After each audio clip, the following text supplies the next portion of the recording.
মনমোহন সিংয়ের স্মৃতিচারণায় কি বললেন অনুপম খের, এবারে শোনাবো। Dr. Manmohan Singh,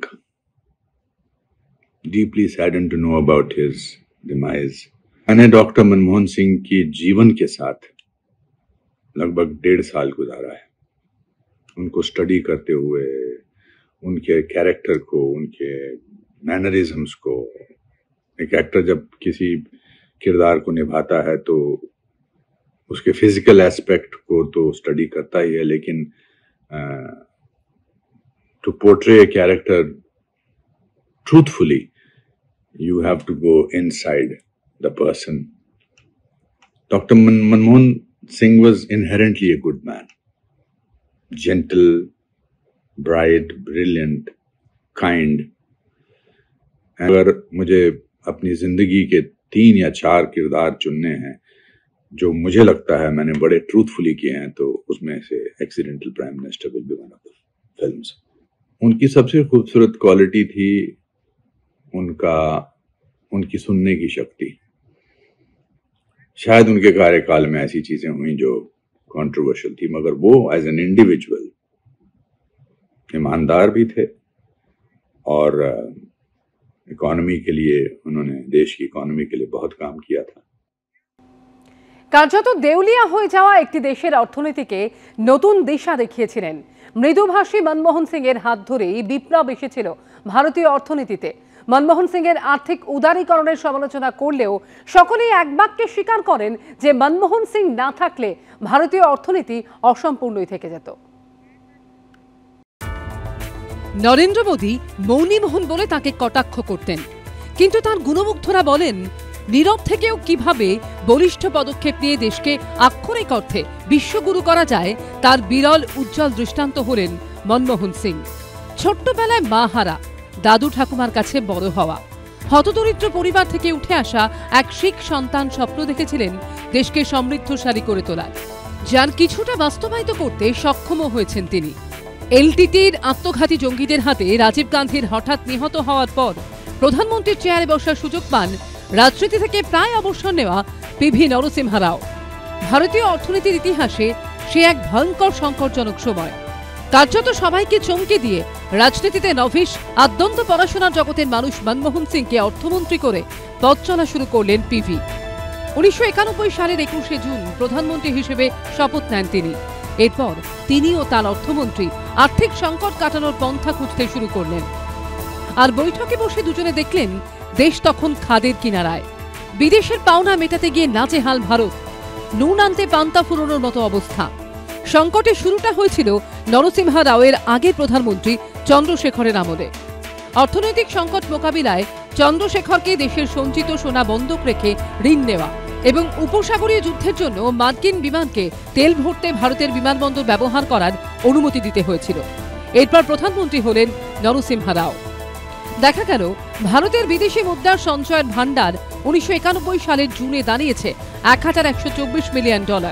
অর্থাৎ ভারত তখন মেরে কেটে 2 সপ্তাহ আমদানির বিল মেটাতে সক্ষম।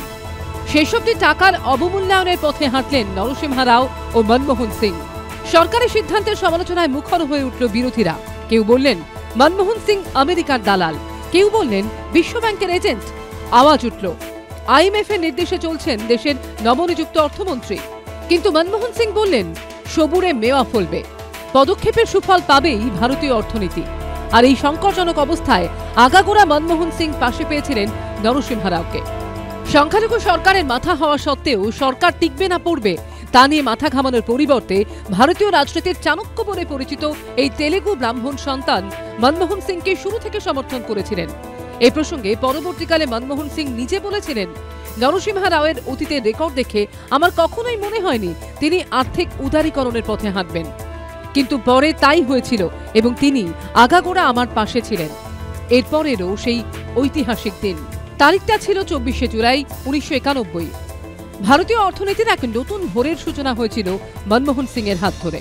সেই ঐতিহাসিক বাজেট যা চিরতরে পাল্টে দেয় ভারতীয় অর্থনীতিকে। প্রিয় লেখক ফরাসি সাহিত্যিক ভিক্টর হুগোর একটি ঐতিহাসিক লাইনকে উদ্ধৃত করে সংসদে মনমোহন সিং বলেছিলেন, পৃথিবীর কোনো শক্তি এমন ধারণাকে থামাতে পারে না যার সময় এসে গেছে। আমি আজ এই সংসদকে বলতে চাই, ভারতীয় অর্থনীতির উত্থান তেমনই একটি ধারণা। গোটা বিশ্ব আজ স্পষ্টভাবে সেই কথাটা জেনে নিক, এই ভারত আজ জেগেছে। এই ঐতিহাসিক বাজেটের মধ্যে দিয়ে বেসরকারি বিনিয়োগে জোর দেওয়া হলো। সুদের হার নির্ধারণের ক্ষেত্রে কিছুটা স্বাধীনতা পেল ব্যাংকগুলি। শেষ করা হলো কুখ্যাত লাইসেন্স রাজ। প্রশস্ত করা হলো বেসরকারি ক্ষেত্রে বিদেশি বিনিয়োগের রাস্তা। মৃদুভাষী মনমোহন সিং এর হাত ধরে ভারতীয় অর্থনীতিতে এলো এক বিপ্লব। সর্বশ্রেষ্ঠ অর্থনীতিবিদ এবং সর্বশ্রেষ্ঠ মানুষ। আমি যখন ওকে প্রত্যক্ষ চিনতাম না, 91 সালে উনি অর্থমন্ত্রী হলেন, উনি যে অর্থনীতির দিশা দেখিয়েছিলেন, আমি তখন থেকেই তার সমর্থক ছিলাম। 2009 সালে ওর মন্ত্রিসভায় আমি রাষ্ট্রমন্ত্রী হয়েছিলাম। আমার সঙ্গে খুবই ভালো সম্পর্ক ছিল। সব কথার কিছু অভিযোগ থাকলে উনি শুনতেন। ওনার অর্থনীতির ওপর গভীরতা আজও আমার স্পষ্ট মনে আছে। ডিমনিটাইজেশনের পর তিনি রাজ্যসভায় ঢুকে উনি শুধু 5 মিনিট একটি কথা বলেছিলেন।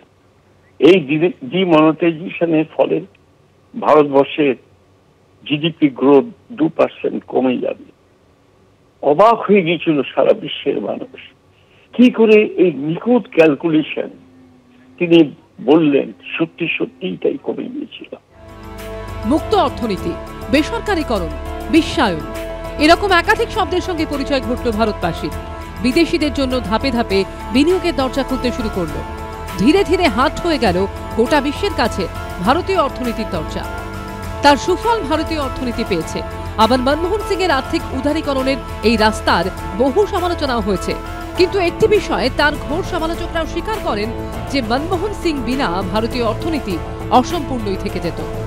এবিপি আনন্দ।